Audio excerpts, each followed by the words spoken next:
The needle trembled in Dr. Wheeler's hand as Duke's massive paws wrapped around Bob Harrison's neck one final time. The German shepherd's amber eyes, once fierce enough to stare down insurgents in Afghanistan, now held only love and forgiveness as his 80-pound frame shook with each labored breath. "I'm sorry, boy," Bob whispered, his weathered fingers stroking the graying muzzle that had saved his life more times than he could count. "I tried everything." The antiseptic smell burned his nostrils as Wheeler positioned the syringe. 8 years of loyalty, of morning walks and evening stories, of shared nightmares and quiet healing, all ending in this sterile room. Duke's chest rose once more, then fell still against Bob's shoulder. "Stop!" The examination room door exploded open. "Don't touch that dog!" Dr. Sarah Mitchell burst in, breathless and desperate, her eyes locked on the clear liquid in Wheeler's needle. "That's not euthanasia medication," she gasped. "That's poison." Leave a like and share your thoughts in the comments along with the city you're watching from now. Let's continue with the story. 6 months earlier, Bob Harrison had believed his fighting days were over. At 68, the Vietnam veteran lived quietly in his late wife Margaret's yellow house on Maple Street in Millerville, Georgia, surviving on $1,147 monthly Social Security and the occasional carpentry job his arthritic hands could still manage. The Purple Heart gathering dust on his mantle reminded him daily of battles won and brothers lost. But nothing had prepared him for the war he'd soon fight for Duke's life. Duke wasn't just any German shepherd.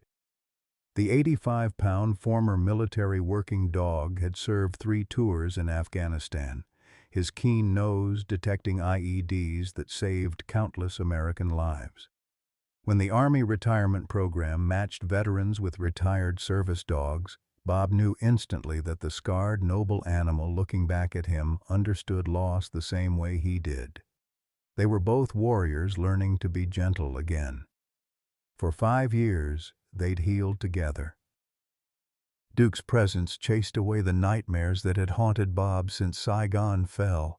When panic attacks struck at 3 a.m., Duke's warm body pressed against his chest became his anchor to reality. The dog seemed to sense Bob's pain before Bob himself did, nudging him toward the porch when memories grew too heavy, or simply laying his massive head across Bob's lap during the worst moments.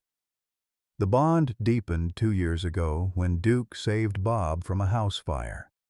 Neighbors still talked about how the German shepherd had dragged his unconscious owner from the smoke-filled bedroom, then stood guard over Bob's body until paramedics arrived. "That dog's got more sense than most people," old Mrs. Patterson next door always said. Dr. Marcus Wheeler's veterinary clinic sat on the outskirts of Millerville, the only animal hospital within 50 miles. For 15 years, Wheeler had built a reputation as the best vet in 3 counties. His modern facility, complete with digital X-ray machines and surgical suites, attracted pet owners from across rural Georgia. Parents drove hours to bring sick animals to the man they trusted with their families' hearts. Wheeler's office walls displayed certificates from Auburn University's prestigious veterinary program, alongside photos of grateful families with their healthy pets. His Range Rover in the parking lot spoke to his success, while his gentle bedside manner convinced even the most skeptical farmers that their livestock was in caring hands. But behind Wheeler's professional facade lurked a desperate man drowning in debt.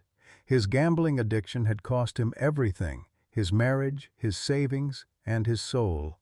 Chicago loan sharks didn't care about his veterinary degree or community standing. They wanted their $180,000 plus interest, or Wheeler would discover how creative they could be with collection methods. When Bob first noticed Duke's loss of appetite and occasional trembling 4 months ago, he naturally trusted his community's most respected veterinarian. After all, Wheeler had successfully treated half the dogs in Millerville. How could Bob have known he was delivering his beloved companion directly into the hands of a monster wearing a white coat? The first sign something was wrong came on a Tuesday morning in late spring. Duke, who normally devoured his breakfast like a starving wolf, sniffed his kibble and walked away. Bob watched from the kitchen window as his faithful companion wandered to the far corner of the yard and began eating grass. Not the casual, nibbling dogs sometimes do, but desperate, frantic consumption. "What's wrong, boy?" Bob knelt beside Duke, running his hands through the thick coat he'd brushed every morning for 5 years. The German shepherd's amber eyes met his with an expression Bob had never seen before, confusion mixed with something that looked almost like fear. By the end of the week, Duke had lost 7 pounds. His ribs, once hidden beneath powerful muscle, began showing through his coat. The dog who used to bound up the porch steps now climbed them carefully, pausing to rest halfway. When Mrs. Patterson's grandson, Tommy, ran over to play fetch, Duke simply lay in the shade and watched the tennis ball roll past untouched. Bob's military training kicked in. Something was attacking his battle buddy, and he needed intelligence. He started a notebook documenting every symptom, every change in behavior. Duke's water consumption had doubled. His urine was darker than normal. Most troubling, the proud warrior who'd once faced down insurgents now spent hours hiding under the porch. The drive to Wheeler's clinic took 20 minutes through Georgia pine forests and past fields where cattle grazed in the morning sun. Bob had made this trip twice before.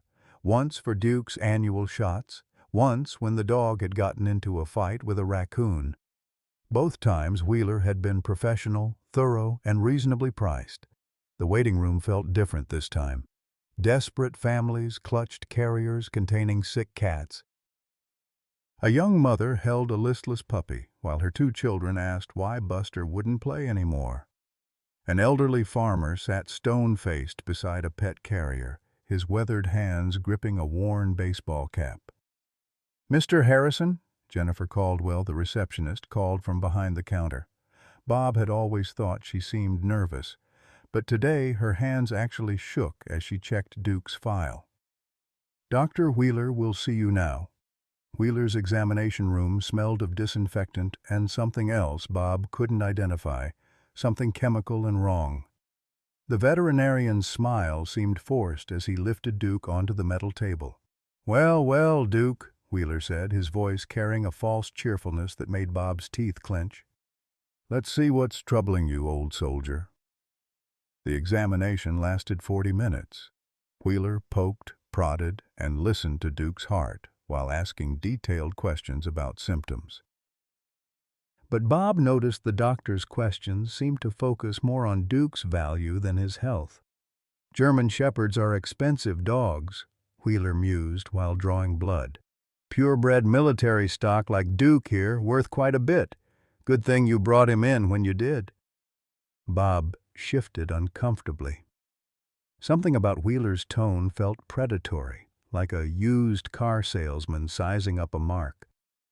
"I don't care what he's worth, Doc. I just want him healthy." Wheeler's smile never wavered, but his eyes went cold for just a moment. "Of course. Let me run some tests. We'll have answers soon." The blood work took 3 days to process. During that time, Duke continued deteriorating. Bob found himself sleeping on the living room floor beside his companion, listening to labored breathing that reminded him too much of wounded soldiers in field hospitals. When the phone finally rang, Bob's hands trembled as he answered. "Mr. Harrison, this is Dr. Wheeler. I'm afraid I have some difficult news about Duke's test results. Could you come in this afternoon?" The drive back to the clinic felt like traveling to an execution. Bob's Purple Heart sat heavy in his shirt pocket. He'd started carrying it for luck, the way soldiers carried photos of loved ones into battle. Wheeler's office was decorated with expensive furniture and medical certificates that now seemed to mock Bob's growing dread. The veterinarian sat behind a mahogany desk, worth more than Bob's monthly income, his expression professionally sympathetic. "Bob, Duke's blood work shows some concerning abnormalities. His liver enzymes are elevated, and there are signs of possible internal tumors. At his age, I'm afraid we're looking at cancer." The word hit Bob like shrapnel. Cancer. The same disease that had stolen Margaret 3 years ago, making her final months a nightmare of pain and failed treatments. "Are you certain?" Bob's voice cracked like a teenager's. "Nothing's ever certain in medicine, but the symptoms are classic. Loss of appetite, weight loss, lethargy. Duke is showing all the signs of advanced abdominal cancer. I've seen this exact presentation dozens of times." Wheeler leaned forward, his expression grave. "Bob, I need to be honest with you. Without aggressive treatment, Duke probably has 2 weeks, maybe 3. The room spun around Bob. 2 weeks. After 5 years of companionship, of shared healing and mutual protection, he was facing the loss of his last family member in 14 days. "What kind of treatment?" Bob asked, though he already feared the answer. Wheeler pulled out a folder thick with pamphlets and cost estimates. Chemotherapy, specialized medications, possible surgery. The full protocol runs about $3,000, and that's with my veteran's discount. $3,000. Bob's entire monthly income for 2 months. His savings account held exactly $847, money he'd been saving to fix the porch roof before winter. "I know it's expensive," Wheeler continued, "but Duke saved your life, didn't he? Don't you think you owe him the same chance?" The guilt hit harder than the price tag. Duke had indeed saved Bob's life, not just from the fire, but from the depression that nearly consumed him after Margaret's death. How could he put a price on that kind of loyalty? "I'll need some time to figure out the finances," Bob said finally. Wheeler's expression softened with what looked like genuine sympathy. "Of course. But Bob, time isn't on our side here. Every day we delay gives the cancer more opportunity to spread. I'd hate to see Duke suffer unnecessarily." Bob left the clinic with a bottle of pain medication for Duke and a treatment plan that might as well have been written in a foreign language. The medical terms swam together as he tried to make sense of words like adenocarcinoma and palliative care. That evening, he sat on his porch with Duke's head in his lap, watching the sun set over Millerville's quiet streets. His faithful companion's breathing had become more labored, each breath a reminder of how little time they might have left. "I'm going to fight for you, boy," Bob whispered into Duke's ear. "I don't know how, but I'm going to find a way." Duke's tail gave the faintest wag as if he understood every word. In that moment, Bob made a promise that would change everything. No matter what it cost, no matter what he had to sacrifice, he would not let Duke die without a fight. He just didn't know yet that the real enemy wasn't cancer. It was the man he'd trusted to save his best friend's life. Bob Harrison had been broke before, during the lean years after Vietnam when nightmares made holding a job impossible, and again when Margaret's cancer treatments drained their savings, but desperation felt different at 68. There were no more decades to rebuild, no more chances to start over. Duke needed $3,000, and Bob had exactly $847 to his name. The first call was to his son, Michael, in California. They hadn't spoken in 8 months, not since the argument about Bob wasting money on Duke's premium dog food instead of moving to a retirement community.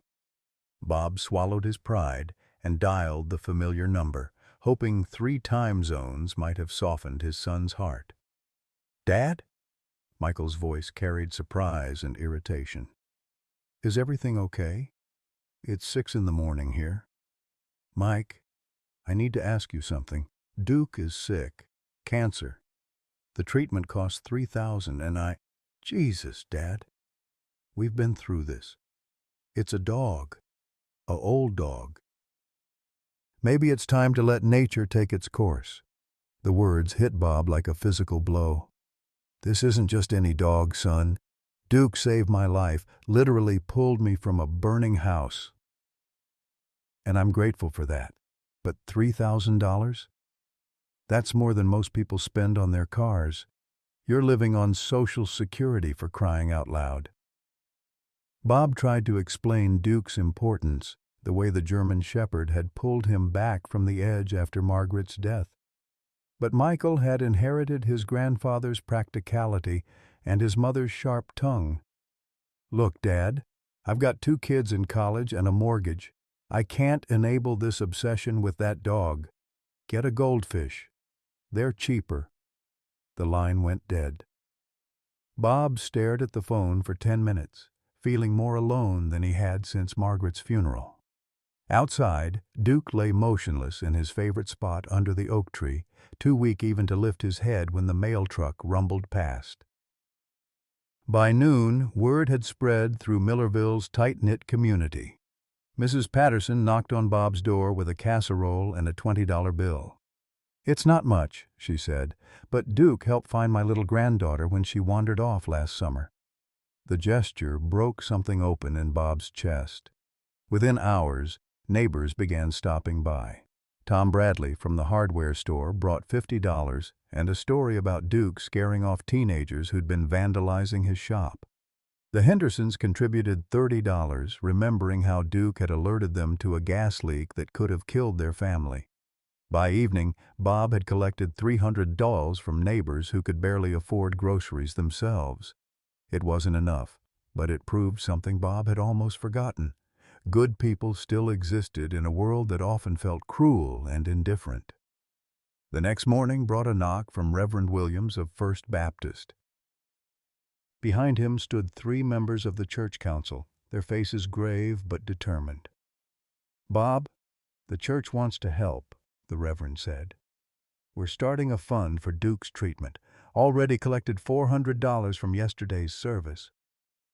Bob's eyes filled with tears he'd been holding back for days. "Reverend, I don't know what to say." "Don't say anything. Just let us help. That dog has touched more lives in this town than most humans ever do." The local newspaper picked up the story. "War hero's best friend battles cancer" ran on the front page of the Millerville Gazette, complete with a photo of Bob and Duke on their porch. The article detailed Duke's military service and his rescue of Bob from the house fire. Within 3 days, donations poured in from across the county, but with each passing day, Duke grew weaker. The German Shepherd, who once weighed 85 pounds, now barely tipped the scales at 78. His appetite disappeared completely, forcing Bob to hand-feed him small pieces of boiled chicken. Worst of all, Duke began having seizures, brief episodes where his powerful body would convulse uncontrollably before going limp. Wheeler prescribed additional medications, each bottle costing more than Bob's weekly grocery budget. "We need to stay ahead of the pain," the veterinarian explained during their 3rd visit in 2 weeks. "Cancer is aggressive, but Duke's a fighter." Something nagged at Bob during these visits. Wheeler always seemed to know exactly how much money the community had raised. When donations reached 1,200, Wheeler mentioned additional treatments costing exactly that amount. When the fund hit $1,800, suddenly Duke needed emergency blood work costing $200. "Doctor," Bob said after one particularly expensive visit, "how do you know so much about our fundraising?" Wheeler's smile never wavered. "Small town, Bob. Good news travels fast. Besides, I want to make sure we're using every resource available to save Duke." But Bob's military instincts whispered warnings he couldn't quite interpret. Something felt off about Wheeler's eagerness to spend the community's donations. The veterinarian's expensive watch, his new Range Rover, the way his eyes lit up when discussing costly procedures, it all felt wrong somehow. The breakthrough came from an unexpected source. Jennifer Caldwell, Wheeler's nervous receptionist, approached Bob in the grocery store parking lot 3 weeks after Duke's diagnosis. She looked around nervously before speaking. Mr. Harrison, I need to tell you something about Duke. Bob's heart hammered. What is it, Jennifer? It's probably nothing, but I've been working for Dr. Wheeler for 2 years, and I've never seen so many cancer cases, especially in healthy dogs like Duke. Last month alone, we put down 6 animals with the same symptoms. The words chilled Bob's blood. What are you saying? Jennifer's hands shook as she continued. I'm probably wrong, but something doesn't feel right. Duke only gets sick after taking his medications, and Dr. Wheeler's been working late nights, making phone calls about specimen deliveries. That evening, Bob conducted his own investigation. He withheld Duke's evening medication and watched carefully. For the first time in weeks, Duke's seizures didn't occur. The German Shepherd even managed to eat a small portion of his dinner without vomiting. The next day, Bob again skipped the medication. Duke seemed marginally stronger, managing to walk to the mailbox and back, the first time he'd shown interest in their daily routine in weeks. A terrible suspicion began forming in Bob's mind. What if Wheeler wasn't trying to save Duke? What if he was slowly killing him? The thought seemed impossible. Wheeler was a respected veterinarian with 15 years of experience. Why would he harm the animals people trusted him to heal? But Bob had learned to trust his instincts in Vietnam, where the wrong gut feeling could get you killed. Every alarm bell in his head was screaming that something was terribly wrong at Wheeler's clinic. That night, Bob made a decision that would change everything. He called the State Veterinary Licensing Board and requested Duke's complete medical file. If Wheeler was hiding something, Bob would find it. He also made another call to the FBI field office in Atlanta. If his suspicions were correct, this wasn't just about Duke anymore. This was about every family in Millerville who had trusted their hearts to a monster wearing a white coat. As Duke slept peacefully beside him for the first time in weeks, without his medication, Bob began planning his next move. He was 68 years old and fighting on a pension, but he was still a soldier, and soldiers don't abandon their brothers in arms. Dr. Sarah Mitchell arrived in Millerville on a Tuesday morning in early June, her Honda Civic loaded with boxes of veterinary supplies and the weight of a career that had taken too many wrong turns. At 45, the former Army veterinarian was seeking something she'd lost in 3 tours of Afghanistan and 10 years treating pampered city pets: the simple satisfaction of healing without politics or profit margins. Wheeler's clinic needed temporary coverage while he attended a veterinary conference in Atlanta, or so he claimed. Sarah welcomed the chance to work in rural Georgia, where she imagined treating farm animals and beloved family pets would restore her faith in her profession. She had no idea she was walking into the middle of the largest animal cruelty investigation in the state's history. Her first day started routinely enough. Jennifer Caldwell briefed her on the appointment schedule, though Sarah noticed the receptionist seemed unusually nervous, avoiding eye contact and speaking in whispers. The morning appointments included routine vaccinations and a spay surgery that went smoothly. But as Sarah reviewed the patient files, disturbing patterns began emerging. 15 dogs had been euthanized in the past 3 months, an unusually high number for a clinic this size. More troubling, all 15 had been diagnosed with aggressive cancers, despite being relatively young and previously healthy. The blood work didn't match the diagnoses, and several X-rays showed no evidence of the tumors Wheeler had documented. Sarah's military training had taught her to recognize patterns that others might miss. In Afghanistan, she'd investigated cases where military working dogs had fallen mysteriously ill before crucial missions. The symptoms had been identical to what she was seeing in Wheeler's files: rapid weight loss, seizures, elevated liver enzymes, and sudden behavioral changes. During her lunch break, Sarah drove through Millerville's quiet streets and stopped at Patterson's grocery. The elderly woman behind the counter immediately recognized her veterinary uniform. "You working for Dr. Wheeler?" Mrs. Patterson asked, her voice carrying an edge Sarah couldn't interpret. "Temporarily," Yes, I'm covering while he's at a conference. Mrs. Patterson leaned closer, lowering her voice. You seem like a decent person, so I'm going to tell you something. That man has killed more healthy animals in the past year than disease ever could. My neighbor Bob Harrison's dog Duke is the latest victim. Sarah felt a chill run down her spine. What do you mean, killed healthy animals? Duke was fine until he started seeing Wheeler. Now the poor thing can barely walk. Same thing happened to the Henderson's cat, the Bradley's hunting dog, and at least 10 others I can think of. All of them supposedly had cancer. All of them died or are dying. That afternoon, Sarah pulled Duke's file with trembling hands. The German Shepherd's blood work showed classic signs of heavy metal poisoning, not cancer. The dog's liver was processing toxins, struggling to filter poison from his system. Someone had been deliberately contaminating Duke's medication. Sarah's phone rang as she studied the damning evidence.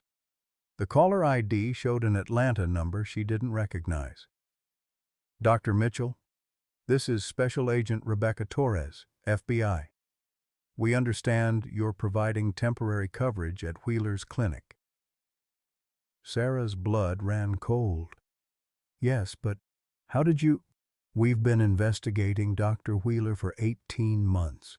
We have reason to believe he's been poisoning animals for sale to illegal research facilities. We need your help.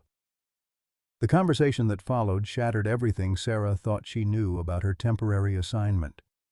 Wheeler wasn't just a corrupt veterinarian. He was the key figure in a multi-state animal trafficking operation. The FBI had been building a case against him for months, waiting for the right moment to move. We received a call from a veteran named Bob Harrison 3 days ago, Agent Torres explained. His suspicions about his dog's treatment triggered our investigation into this specific clinic. We need someone inside to gather evidence. Sarah agreed immediately. As a former military officer, she understood duty, and every instinct screamed that innocent animals were suffering while their families grieved unnecessarily. That evening, she visited Bob Harrison to examine Duke personally and explain the situation. Bob's house on Maple Street looked exactly like what it was, the home of a man living on a fixed income who spent every spare dollar on his four-legged family member. The porch needed painting, the screen door hung slightly crooked, but the flower beds were meticulously maintained, obviously tended by someone who found peace in nurturing growing things. Duke lay on a blanket in the living room, his once powerful frame reduced to skin and bones, but when Sarah knelt beside him, the German Shepherd's amber eyes still held intelligence and love. His tail managed a weak wag when she spoke his name. Mr. Harrison, I'm Dr. Sarah Mitchell. I need to examine Duke, but first, I need to tell you something that's going to be difficult to hear. Bob's weathered face hardened. Just tell me straight, Doc. I've heard worse. Duke doesn't have cancer. He's been systematically poisoned with arsenic compounds mixed into his medication. Someone has been trying to kill him slowly while draining your finances. The silence that followed was broken only by Duke's labored breathing. Bob's hands clenched into fists, and for a moment Sarah saw the warrior he'd once been. Wheeler, Bob said, his voice deadly quiet. That son of a bitch has been murdering animals for money. Sarah nodded grimly.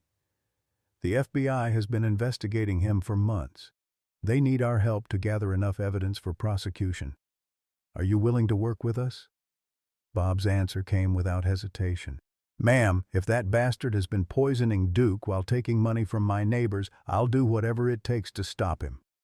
Sarah began Duke's treatment immediately, administering chelation therapy to bind the arsenic in his system and flush it from his body.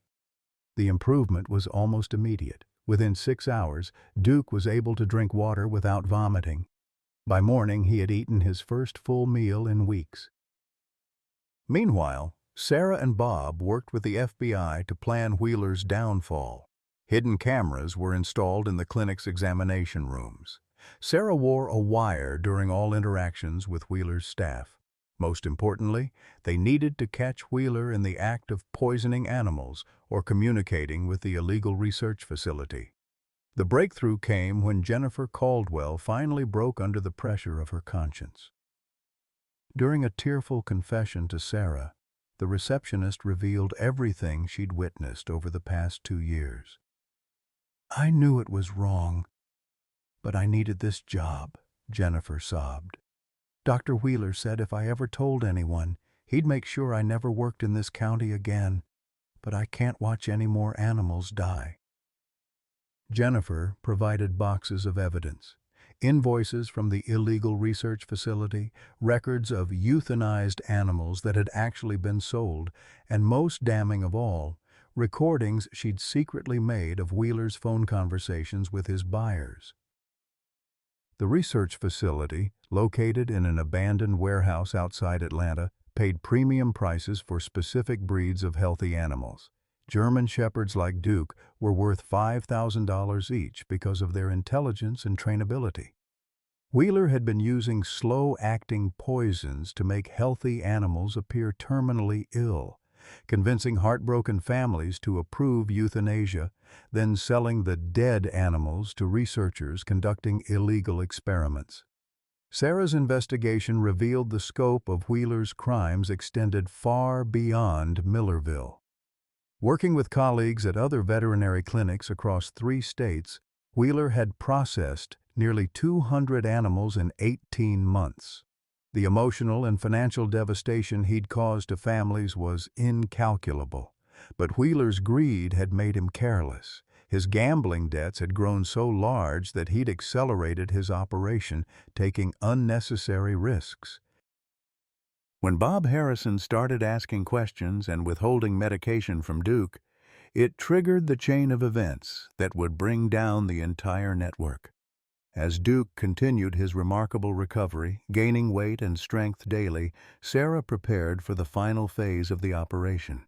Wheeler would return from his supposed conference in 2 days, expecting to find Duke near death and Bob desperate enough to approve immediate euthanasia. Instead, he would walk into a carefully orchestrated trap that would end his reign of terror and deliver justice for every family he'd deceived. Sarah only hoped they could gather enough evidence to ensure Wheeler and his accomplices spent the rest of their lives behind bars. The war for Duke's life was almost over, but the battle for justice was just beginning. Wheeler's Range Rover pulled into the clinic parking lot at exactly 9:00 a.m. on Friday morning, 3 days ahead of his scheduled return from Atlanta. Through the examination room window, Sarah watched him stride toward the building with the confident gait of a man who believed himself untouchable. Hidden FBI surveillance teams positioned around the clinic confirmed his arrival through their earpieces. "Target is approaching the building," Agent Torres whispered into Sarah's wire. "Remember, we need him to incriminate himself on recording. Let him do the talking." Sarah's hands trembled slightly as she reviewed Duke's fabricated chart, a document carefully crafted to show the German Shepherd's condition had deteriorated rapidly during Wheeler's absence. According to the false records, Duke was now in the final stages of cancer and suffering tremendously. Wheeler burst through the clinic doors with barely contained excitement, his eyes immediately scanning for Jennifer. The receptionist sat frozen behind her desk, knowing that everything she said in the next hour would determine whether justice would finally be served. "Jennifer, status report," Wheeler demanded, not bothering with pleasantries. "How many animals did we process while I was gone?" Sarah stepped out of the examination room, noting how Wheeler's expression shifted when he saw her instead of his usual compliant staff veterinarian. "Dr. Wheeler, I'm Dr. Sarah Mitchell. I've been covering your cases this week." Sarah extended her hand, watching Wheeler's eyes narrow with suspicion. "I didn't authorize temporary coverage," Wheeler said sharply. "Who sent you?" "The State Veterinary Board. They said you'd requested emergency assistance due to a family emergency." Sarah maintained her professional demeanor while the hidden cameras captured every word. Wheeler's jaw tightened. Something was wrong, and his criminal instincts were screaming warnings. But his greed overrode his caution when he spotted Duke's file on the reception desk. "The Harrison dog, how is he progressing?" Wheeler asked, unable to hide the anticipation in his voice. "Not well, I'm afraid. His condition has deteriorated significantly. Mr. Harrison is coming in this morning to discuss end-of-life options." Wheeler's face lit up with predatory satisfaction. "Excellent. I mean, unfortunate, of course. Duke is a valuable animal. I've grown quite attached to him over these months of treatment." At that moment, Bob Harrison walked through the clinic doors, carrying Duke in his arms. The German shepherd looked exactly as weak and emaciated as he had weeks ago, though Sarah had used theatrical makeup and careful positioning to recreate his previous condition. Duke, now healthy, thanks to the arsenic chelation therapy, played his part perfectly, hanging limply in Bob's embrace. "Dr. Wheeler," Bob said, his voice breaking with manufactured emotion. "Dr. Mitchell says it's time. I can't watch Duke suffer anymore." Wheeler moved closer, his hands practically twitching with eagerness. This was the moment he'd been orchestrating for months, the final harvest of his carefully cultivated victim. "Bob, you're making the right decision. Duke has fought bravely, but sometimes the kindest thing we can do is let them go peacefully."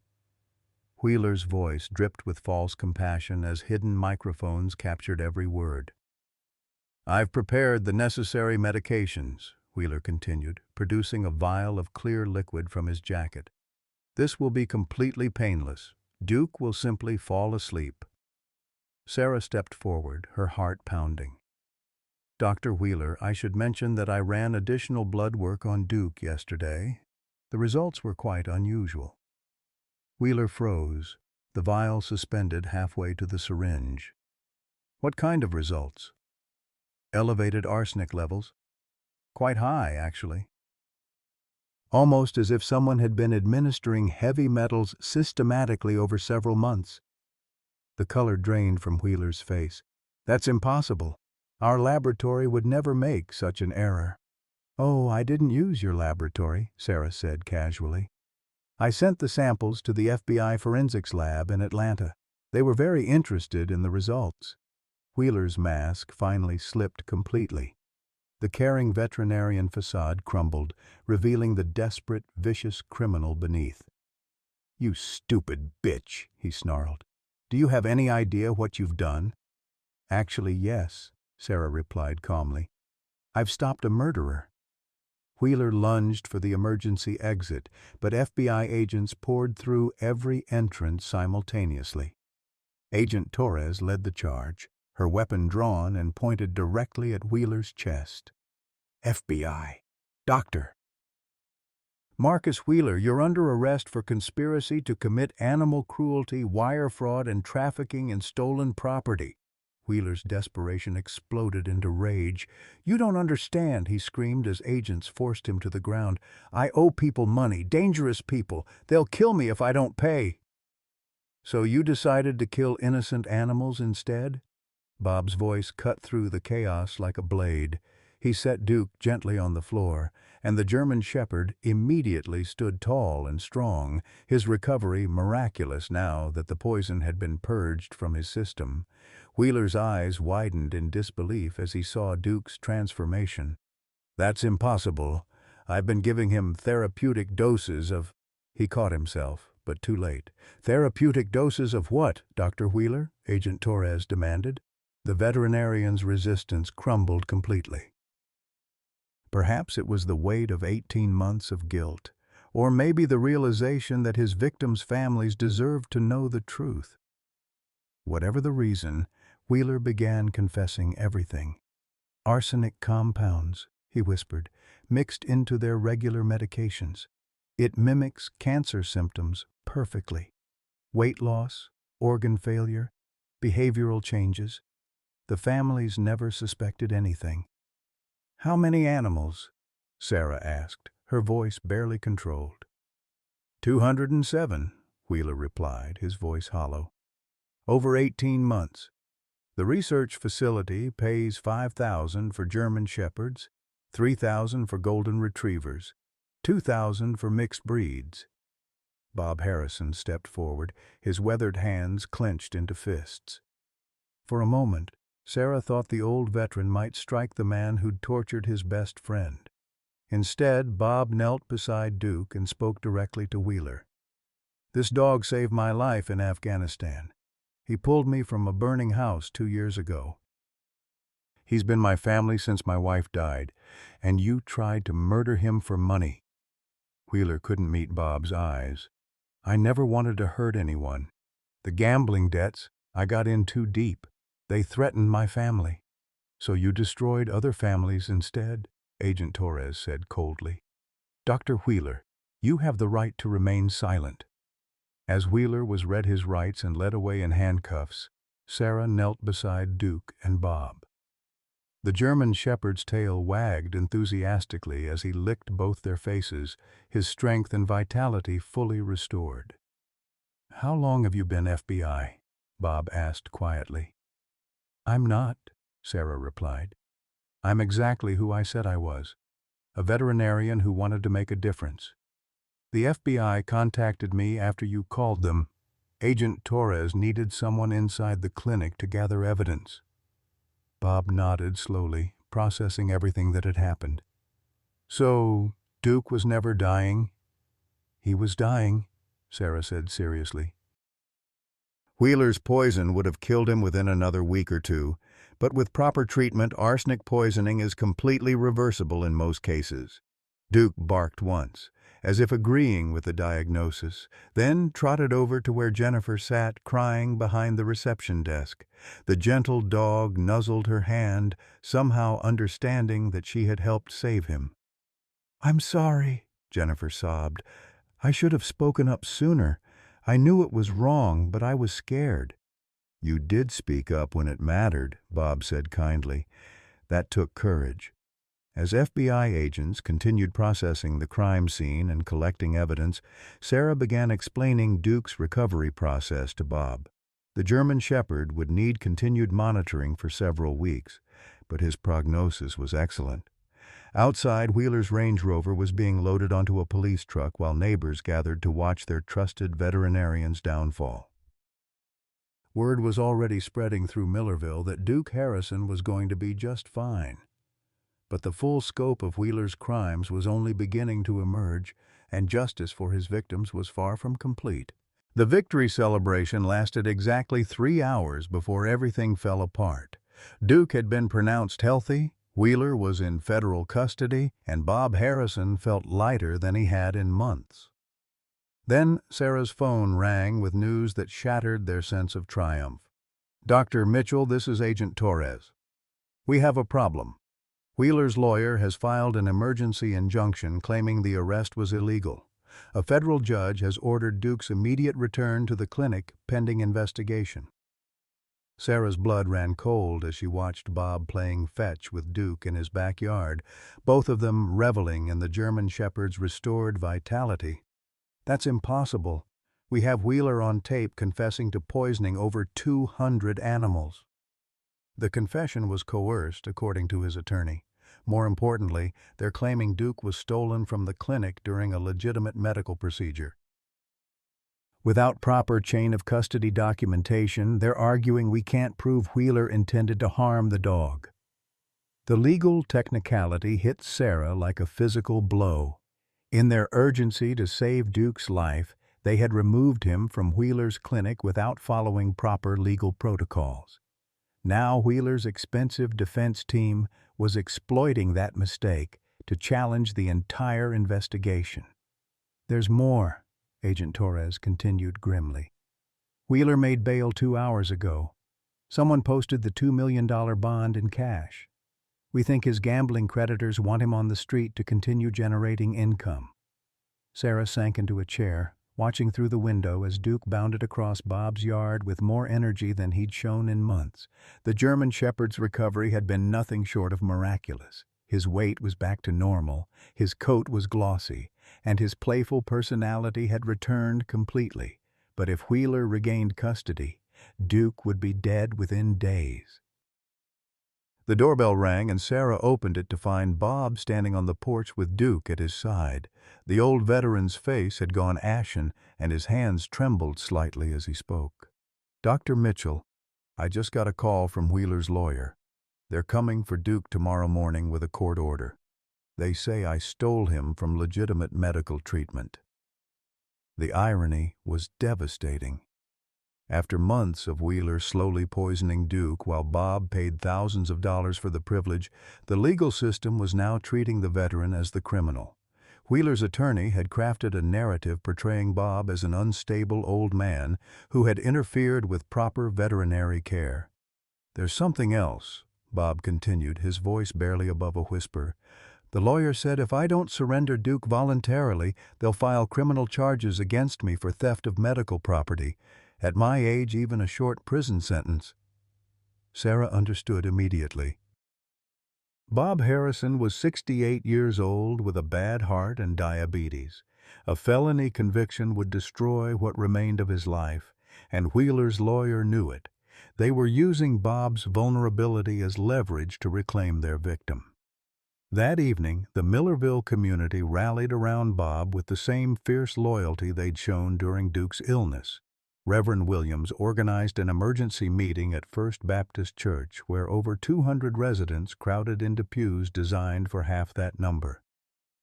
"We all know what Dr. Wheeler did to our animals," the Reverend declared from the pulpit.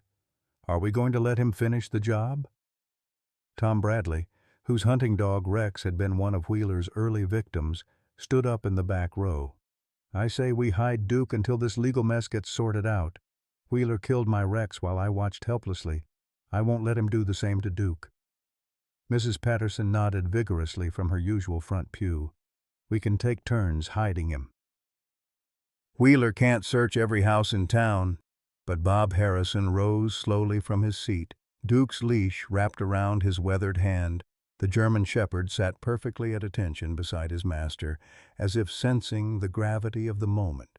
"I appreciate what y'all are trying to do," Bob said, his voice carrying the authority of a man who'd faced life and death decisions before. "But I won't ask this community to break the law for me. Duke and I have been through hell together and we'll face whatever comes next the same way." Sarah felt tears stinging her eyes as she watched Bob's quiet dignity in the face of injustice. This was a man who'd served his country with honor, who'd loved his wife through cancer, who'd opened his heart to a damaged military dog and nursed him back to emotional health. Now, the system he'd spent his life defending was preparing to betray him. The next morning arrived gray and cold, unusual for June in Georgia. Sarah stood beside Bob on his front porch as a black sedan pulled into the driveway. Wheeler emerged from the passenger seat wearing an expensive suit and a victorious smile flanked by 2 lawyers and a court bailiff. "Mr. Harrison," Wheeler called out with mock politeness, "I've come to collect my patient. Duke requires immediate medical attention." Duke pressed closer to Bob's leg, his intelligent eyes never leaving Wheeler's face. The German shepherd's body language radiated tension and fear. He instinctively recognized the man who'd been slowly killing him for months. "The court order specifies immediate return of the animal to my clinic for continued treatment," Wheeler's lead attorney announced, producing official documents. "Any interference will result in contempt charges." Bob's hand found Duke's collar, his fingers tightening protectively around the leather strap. "This dog isn't sick anymore, Doctor. Mitchell cured him by stopping your poison treatments." Wheeler's mask slipped for just a moment, revealing the predator beneath. "Mr. Harrison, you're clearly not qualified to make medical decisions for Duke. The court has determined that professional veterinary care takes precedence over emotional attachment." The bailiff stepped forward, his expression apologetic but determined. "Sir, I need you to release the dog now. I don't want to arrest you, but I will if necessary." Sarah watched helplessly as Bob's world crumbled around him. The old veteran had survived Vietnam, buried his wife, and overcome decades of PTSD. But the thought of voluntarily handing Duke over to his would-be killer was breaking something fundamental inside him. "You have 30 seconds to comply," the bailiff warned. Bob knelt beside Duke, wrapping his arms around the German shepherd's neck one last time. "I'm sorry, boy," he whispered. "I tried to protect you, but I failed." Duke seemed to understand that this was goodbye. The loyal dog pressed his face against Bob's cheek, his tail wagging slowly as if trying to comfort his heartbroken master. Wheeler stepped forward eagerly, producing a leash from his jacket. "Come along, Duke. We have a lot of catching up to do." As Wheeler reached for Duke's collar, the German shepherd did something unexpected. Instead of cowering or running, Duke stood tall and proud, his military training evident in every line of his powerful body. He looked directly at Wheeler with amber eyes that held no fear, only the calm determination of a soldier prepared for battle. "Good boy," Bob whispered, understanding that Duke was ready to face whatever came next with dignity. Wheeler clipped the leash to Duke's collar with hands that trembled slightly. Despite his legal victory, he couldn't quite meet the dog's steady gaze. For a moment, predator and prey stared at each other in silent communication. Then Wheeler tugged on the leash, leading Duke toward the black sedan. The German shepherd walked with his head held high, never looking back at the man who'd loved him more than life itself. As the car disappeared down Maple Street, Bob Harrison collapsed onto his porch steps and wept like a broken man. The war for Duke's life was over and evil had won, or so it seemed. Or what happened next would be talked about in Millerville for generations. As Wheeler's sedan pulled into the clinic parking lot with Duke in the back seat, FBI surveillance teams watched from concealed positions, waiting for their chance to gather more evidence. Agent Torres had convinced her superiors to maintain round-the-clock monitoring despite the legal setback, hoping Wheeler would incriminate himself further. Inside the clinic, Wheeler's mask of professionalism evaporated completely. With no witnesses except his complicit staff, he dropped all pretense of caring about Duke's welfare. The German shepherd was no longer a patient. He was merchandise worth $5,000 to the illegal research facility. "Get the high-dose arsenic compound ready," Wheeler ordered his veterinary technician, Dr. Amanda Cross. "I want this animal dead within 6 hours. The buyers are picking up tonight." Dr. Cross hesitated, her conscience finally rebelling after months of complicity. "Marcus, the FBI knows about our operation. Maybe you should do your job and prepare the injection," Wheeler snapped. "Unless you want to explain to federal investigators how you helped process 200 animals over the past year." Unknown to Wheeler, Jennifer Caldwell had agreed to cooperate with federal authorities in exchange for immunity. Hidden in her desk drawer was a recording device that captured every word of Wheeler's instructions. More importantly, Jennifer had been documenting Wheeler's communications with the research facility buyers. As Wheeler prepared Duke's final dose of poison, his phone rang. The caller ID showed a Chicago number, his gambling creditors checking on their investment. "Wheeler, we need that money by midnight," a gravelly voice threatened through the speaker. $5,000 from tonight's delivery, plus the $100,000 you already owe. No more excuses." "You'll have it," Wheeler promised, glancing at Duke. "I'm processing a premium specimen as we speak. German Shepherd, military trained, worth double the usual rate." The phone call revealed the full scope of Wheeler's desperation. He wasn't just stealing animals for research, he was running a sophisticated operation to pay off massive gambling debts. The Chicago syndicate had been using Wheeler as their animal procurement specialist, threatening his family's safety to ensure compliance. But Wheeler had made a critical error. In his haste to eliminate Duke before federal investigators could gather more evidence, he'd forgotten about the surveillance cameras Agent Torres had installed throughout the clinic. Every word, Every action was being recorded in high definition. At 3:47 p.m., Wheeler administered what he believed would be Duke's final injection. The German shepherd lay motionless on the examination table as the veterinarian injected a massive dose of arsenic compound directly into his bloodstream. Wheeler's smile was triumphant as he watched Duke's breathing become labored. "Goodbye, you miserable mutt," Wheeler whispered. "Should have died months ago when I started this process. Your stubborn owner made this much more complicated than necessary." What Wheeler didn't know was that Sarah Mitchell had anticipated exactly this scenario. Working with FBI chemists, she had developed an antidote that could neutralize even massive arsenic doses if administered within 4 hours. More importantly, she had secretly injected Duke with a protective compound that would buy them precious time. Duke's apparent distress was largely theatrical, the result of a mild sedative Sarah had administered that morning. The German shepherd was playing dead while surveillance teams documented Wheeler's murder attempt in real time. At 6:15 p.m., a white van pulled into the clinic's rear parking lot. 2 men in coveralls entered through the back door, rolling a gurney designed to transport deceased animals. FBI surveillance identified them as Marcus Romano and Luis Vasquez, known associates of the Chicago crime syndicate. "Package ready?"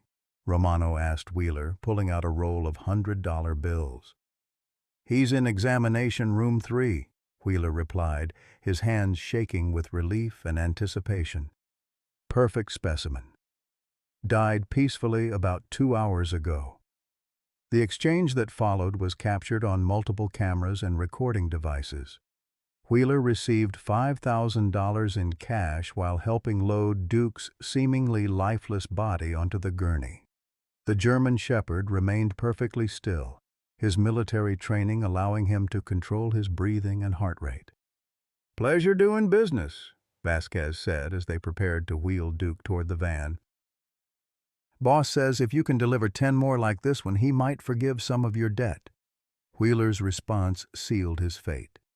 "I've got a list of perfect candidates, all healthy animals with wealthy owners who'll pay anything for treatment. Give me 2 weeks and I'll have your 10 specimens ready." As the van carrying Duke pulled away from the clinic, FBI teams mobilized. Agent Torres coordinated 3 simultaneous operations: the arrest of Romano and Vasquez, the raid on the illegal research facility, and the final takedown of Wheeler's operation. But the most crucial element was rescuing Duke before the criminals discovered their prize was still alive. The van was tracked by GPS to an abandoned warehouse 30 miles outside Millerville, where federal agents found a nightmarish scene that would haunt them for years.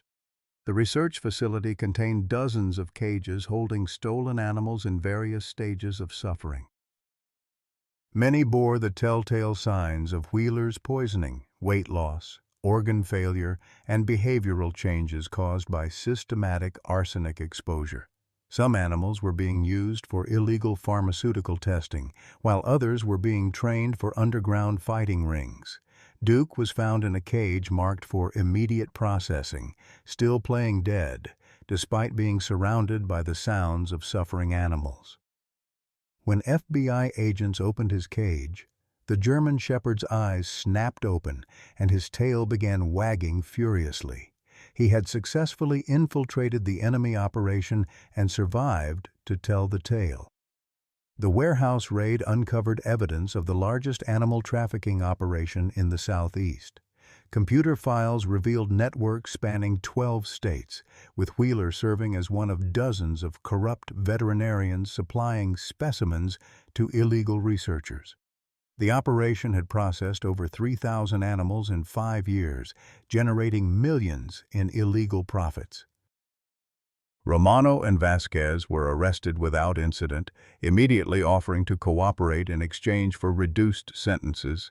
Their information led to additional raids in Chicago, Atlanta, and Birmingham, dismantling the entire criminal network within 72 hours.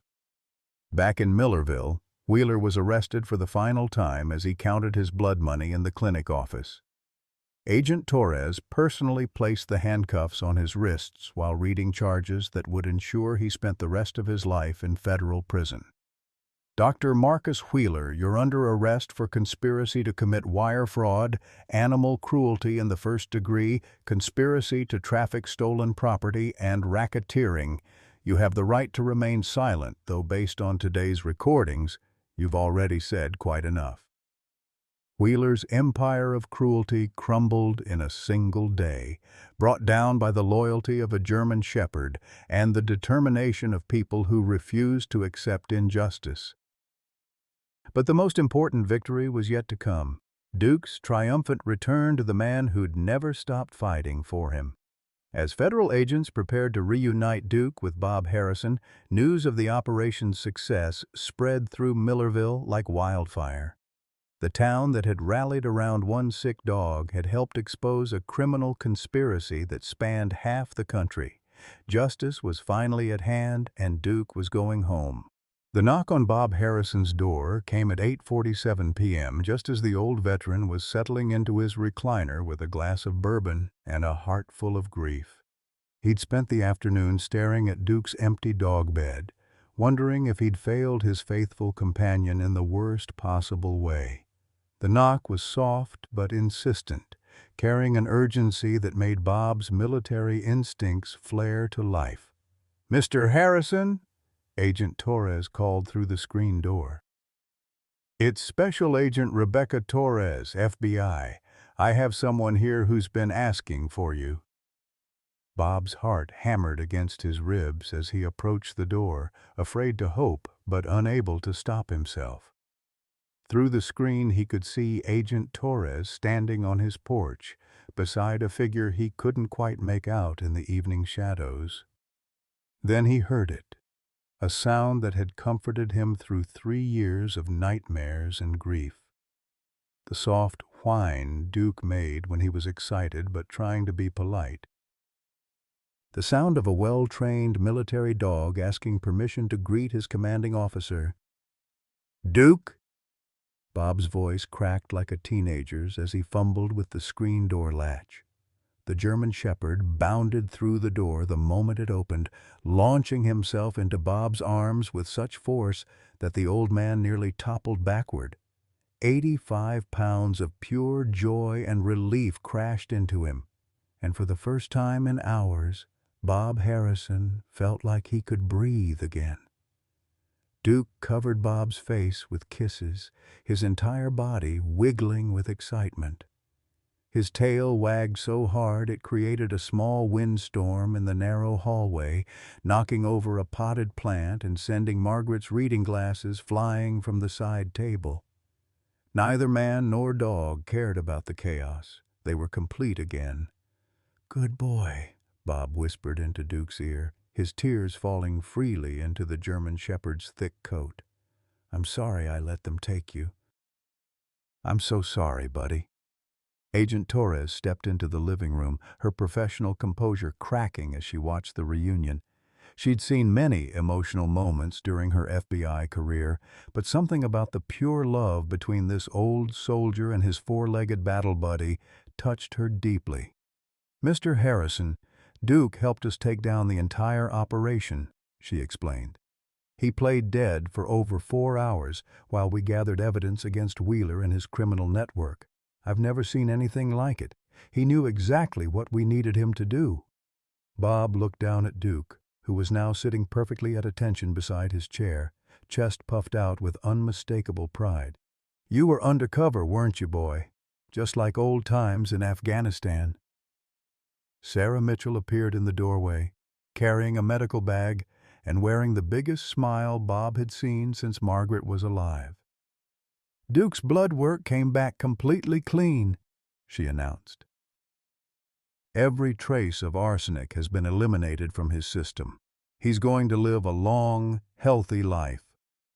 The relief that washed over Bob was so intense it made him dizzy. For months he'd been preparing himself for Duke's death, rationing their remaining time together like a miser counting coins. Now, suddenly, They had years ahead of them. Years of morning walks and evening stories, of thunderstorms weathered together and quiet moments shared on the porch. "How many?" Bob asked Agent Torres. "How many animals did Wheeler kill?" Agent Torres's expression darkened. "We're still counting, but preliminary numbers suggest over 3,000 animals across 5 years. Wheeler was part of a network that spanned 12 states. Your suspicions and Duke's courage helped us shut down the entire operation. The magnitude of Wheeler's crimes was staggering. 3,000 families had grieved unnecessarily, believing their beloved pets had died from natural causes. 3,000 animals had suffered and died to feed Wheeler's gambling addiction and the greed of his criminal partners. "What happens now?" Bob asked. "Wheeler will spend the rest of his life in federal prison," Agent Torres replied with satisfaction. "Conspiracy charges, racketeering, animal cruelty. He's looking at 40 years minimum. His accomplices are all cooperating, trying to reduce their own sentences." Dr. Sarah Mitchell sat down across from Bob, her expression serious but hopeful. "There's something else, Bob. The FBI wants to offer you and Duke jobs as consultants. Your experience with Wheeler could help identify other corrupt veterinarians. Duke's training and instincts make him perfect for detecting animal cruelty operations." Bob looked down at Duke, who tilted his head thoughtfully as if considering the proposal. The old soldier and his faithful companion had spent their entire relationship healing from the wounds of war. Perhaps it was time to use their hard-won wisdom to protect others. "What would that involve?" Bob asked. "Traveling to suspected clinics, observing operations, identifying patterns," Agent Torres explained. "The FBI would provide full compensation, medical benefits for both of you, and training support. You'd be saving animals the same way Duke saved soldiers in Afghanistan." The offer was tempting, but Bob needed time to think. He was 68 years old, set in his ways, comfortable in his small house on Maple Street. But Duke was only 8, still young enough for another career, another chance to serve his country. As if reading his master's thoughts, Duke stood up and walked to the front window. Outside, the porch light illuminated the American flag. Bob raised every morning and lowered every evening, a ritual he'd maintained since returning from Vietnam 47 years ago. Duke sat at attention facing the flag, his posture perfect, his meaning unmistakable. "I think that's a yes," Bob said with a chuckle. The next morning, Bob woke to find Duke sleeping peacefully beside his bed for the first time in months. The German shepherd's breathing was deep and regular, his coat glossy with health, his powerful frame relaxed in complete contentment. For a moment Bob just watched his companions sleep, marveling at how close they'd come to losing everything. The doorbell rang at 9 a.m. sharp, followed by the sound of multiple voices on the front porch. Bob opened the door to find half of Millerville gathered on his lawn, led by Reverend Williams and Mrs. Patterson. Behind them stretched a line of neighbors, friends, and even strangers who'd driven from other towns to witness this moment. "We came to welcome Duke home properly," Mrs. Patterson announced, producing a banner that read, "Welcome Home, Hero," in red, white, and blue letters. The impromptu celebration lasted all afternoon. Duke accepted pets and treats from dozens of well-wishers, his tail never stopping its joyful wagging. Tom Bradley brought his new puppy, explaining how Duke's sacrifice had led to safer veterinary care for all animals in the region. The Henderson family presented Duke with a custom collar engraved with FBI K-9 consultant, premature perhaps, but earned through courage. Bob found himself surrounded by a community that had rallied around him when he needed them most. These people had donated their grocery money to save Duke's life, had opened their hearts to an old veteran and his faithful dog. Their support had made all the difference when the legal system seemed determined to fail them. As evening approached and the crowd began to thin, Bob and Duke settled into their favorite spot on the front porch. The American flag fluttered gently in the warm Georgia breeze, and somewhere in the distance, a church bell chimed 8 o'clock. "You know what, Duke?" Bob said, scratching behind the German shepherd's ears. "I think we've got a few more good fights left in us." Duke's tail thumped against the porch boards in agreement. They were both soldiers, both survivors, both ready to serve again. Wheeler's attempt to destroy them had only made them stronger, more determined to protect the innocent and pursue justice. Bob pulled out his phone and dialed Agent Torres's number. When she answered, he could hear the smile in her voice. "Agent Torres, this is Bob Harrison. Duke and I have talked it over, and we'd like to accept your offer. When do we start?" "Monday morning, 8 a.m., FBI field office in Atlanta. Welcome to the team, gentlemen." As Bob ended the call, Duke stood up and walked to the edge of the porch. The German shepherd gazed out over the quiet streets of Millerville, his amber eyes alert and ready. Somewhere out there, other animals needed protection, other families needed justice. Their next mission was about to begin. Dear friends, if you've stayed with Bob and Duke's journey this far, you understand something profound about the bonds that sustain us through life's darkest moments. At 68, Bob Harrison discovered what many of us learned too late, that love isn't measured in years, but in the depth of loyalty we're willing to fight for. When the world seemed determined to steal his last source of joy, Bob refused to surrender. He trusted his instincts when experts failed him, fought a system that had given up on justice, and proved that ordinary people can still win extraordinary victories. Duke's story reminds us that our most precious relationships, whether with family, friends, or faithful companions, are worth every sacrifice. In a world that often dismisses the wisdom and value of those over 55, Bob showed that experience, determination, and love can move mountains. Sometimes the greatest battles aren't fought on foreign soil, but in small-town clinics and quiet living rooms where hearts refuse to break. Bob and Duke didn't just survive their ordeal. They transformed tragedy into triumph, proving that it's never too late to fight for what matters most. What bonds in your life have given you strength during impossible times? Have you ever had to fight a system that everyone said couldn't be beaten? Share your story in the comments below. Your experience might be exactly what someone else needs to hear today. 3 months after Wheeler's arrest, Bob Harrison stood in the lobby of the FBI field office in Atlanta, wearing his best shirt and holding Duke's new official leash. At 68, he was about to begin a career he'd never imagined, working alongside the German shepherd who'd already proven himself the bravest partner Bob had ever known. Duke wore his new FBI K-9 consultant badge with unmistakable pride. His chest puffed out as agents and staff members stopped to shake Bob's hand and pet the famous German shepherd. Word of their undercover operation had spread throughout federal law enforcement, making Duke something of a celebrity among agents who'd never seen a civilian dog perform with such courage and intelligence. "Ready for your first assignment?" Agent Torres asked, approaching with a thick file folder. "We've got reports of suspicious activity at a veterinary clinic outside Birmingham. Multiple families reporting sudden illnesses in previously healthy animals, expensive treatment plans, and rapid deterioration."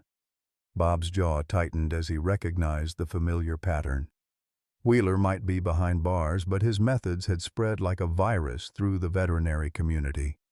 Other corrupt doctors had learned from his techniques, and innocent animals were paying the price. "Duke and I are ready," Bob replied, his voice carrying the quiet confidence of a man who'd found his purpose again. "How many families are we talking about?" 15 so far, but we suspect there are more who haven't come forward yet. The clinic owner, Dr. Patricia Henley, has connections to the same research facility network Wheeler was feeding. We need you to go in as ordinary clients. Elderly man with a sick dog seeking treatment. Duke looked up at Bob with those intelligent amber eyes as if asking for confirmation that they were really doing this. Bob scratched behind the German shepherd's ears, marveling at how far they'd both come since that terrifying day in Wheeler's examination room. "What's Duke's cover story?" Bob asked. "Mild arthritis, consistent with his age and breed," Agent Torres explained. "Nothing that would require immediate intervention, but enough to justify multiple visits and extended observation. We've prepared fake medical records showing a gradual decline over several months." Bob studied the files, noting the similarities to his own experience with Wheeler. The victims were all older pet owners on fixed incomes, people who would sacrifice everything for their beloved companions. Dr. Henley was preying on the same vulnerability Wheeler had exploited, the desperate love of people who viewed their pets as family. "There's something else," Agent Torres continued. "One of the victim families specifically requested to meet you. The Chamberlains, married 62 years, lost their golden retriever Honey to suspicious circumstances last month. They read about your case in the newspaper and drove here from Birmingham hoping to speak with you." Bob's heart ached as he imagined another elderly couple enduring the same grief he'd nearly faced. "Where are they?" Agent Torres led Bob and Duke to a small conference room where an elderly couple sat holding hands across a polished table.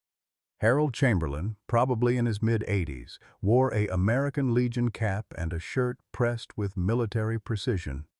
His wife Eleanor clutched a tissue in her free hand, her eyes red from crying but determined with purpose. "Mr. Harrison?" Harold stood slowly, extending a weathered hand. "Thank you for agreeing to see us. I'm Harold Chamberlain, Vietnam, 1968 to 69. This is my wife, Eleanor." Bob shook Harold's hand, immediately recognizing the firm grip and steady gaze of a fellow veteran. "Pleasure to meet you both. This is Duke." Duke approached Eleanor with gentle caution, sensing her grief. The German shepherd laid his head on her lap, allowing her to stroke his soft ears, while tears flowed freely down her cheeks. "Honey was 14, Eleanor whispered. "Golden retriever, gentle as could be. She'd been slowing down some, like old dogs do, but she was still happy. Still eating, still wagging her tail when Harold came home from his doctor appointments." Harold picked up the story, his voice tight with controlled anger. "Dr. Henley said Honey had bone cancer, showed us x-rays, blood work, the whole 9 yards, said without treatment she'd suffer terribly. With treatment, maybe 6 months, maybe more." Bob knew what was coming, but he let Harold continue. Sometimes people needed to tell their story completely, to have someone understand the full scope of their loss. $12,000 for the treatment plan, Harold said. Chemotherapy, medications, special food. We cashed in Eleanor's life insurance policy, took out a loan against the house. Anything for Honey. The treatments made her sicker, Eleanor added, her voice breaking. She stopped eating completely, couldn't walk, started having seizures. Doctor Henley said it was normal, that we had to trust the process. Duke pressed closer to Eleanor, his instincts telling him she needed comfort. The old woman buried her face in his thick coat, sobbing for the companion she'd lost and the trust that had been shattered. "How long did the treatments continue?" Bob asked gently. 6 weeks, Harold replied. 6 weeks of watching our sweet girl suffer while we paid that woman to torture her. Finally, Dr. Henley said it was time to let Honey go. Said she'd fought bravely, but the cancer had won. Bob's hands clenched into fists. The story was too familiar, too perfectly aligned with Wheeler's methods. Dr. Henley was using the same playbook, slow poisoning disguised as cancer treatment, emotional manipulation to extract maximum payment, and finally mercy killing to destroy the evidence. The day before Honey died, Eleanor continued, she seemed better, almost like her old self. Wagged her tail, ate a little breakfast. I thought maybe the treatments were working, but Dr. Henley said it was just a temporary rally, that dogs often improve briefly before the end. Agent Torres leaned forward, her expression intense. Mrs. Chamberlain, did Dr. Henley seem to know exactly how much money you had available for treatment? Harold nodded grimly. Down to the penny. She knew about Eleanor's life insurance, our savings account, even suggested we could get a home equity loan if needed. Said Honey deserved every chance we could give her. The manipulation was textbook Wheeler. Identify the financial limits, then design treatment plans that would drain every available resource. Dr. Henley had studied her victims' finances as carefully as their pets' symptoms. We want to help you stop her, Eleanor said, looking directly at Bob. We're too old to get justice for ourselves, but maybe we can save other families from this nightmare. Bob reached across the table and covered Eleanor's hand with his own. Mrs. Chamberlain, Duke and I are going to Birmingham tomorrow. We're going to get evidence that will put Dr. Henley away for the rest of her life. I promise you that. Harold straightened in his chair, his military bearing evident despite his age. What can we do to help? Tell other families about our investigation, Agent Torres suggested. Quietly, carefully. Let them know the FBI is looking into Dr. Henley's practices. The more victims who come forward, the stronger our case becomes. As the Chamberlains prepared to leave, Eleanor knelt beside Duke one more time. "You're a good boy," she whispered. "Give that evil woman hell." Duke's tail wagged once, as if accepting the mission on behalf of all the animals who could no longer speak for themselves. That evening, Bob and Duke returned to their hotel room to prepare for the next day's undercover operation. Bob studied Dr. Henley's clinic layout while Duke practiced his sick dog routine, limping slightly, showing reluctance to eat, displaying just enough symptoms to warrant concern without triggering immediate intervention. "You know what we're walking into tomorrow?" Bob asked his companion. Duke looked at him with those wise amber eyes, and Bob could swear he saw understanding there. They were entering enemy territory again, but this time they knew what to expect. This time they had backup, resources, and a plan. Most importantly, they had each other, an old soldier and his faithful battle buddy, ready to fight one more war for justice.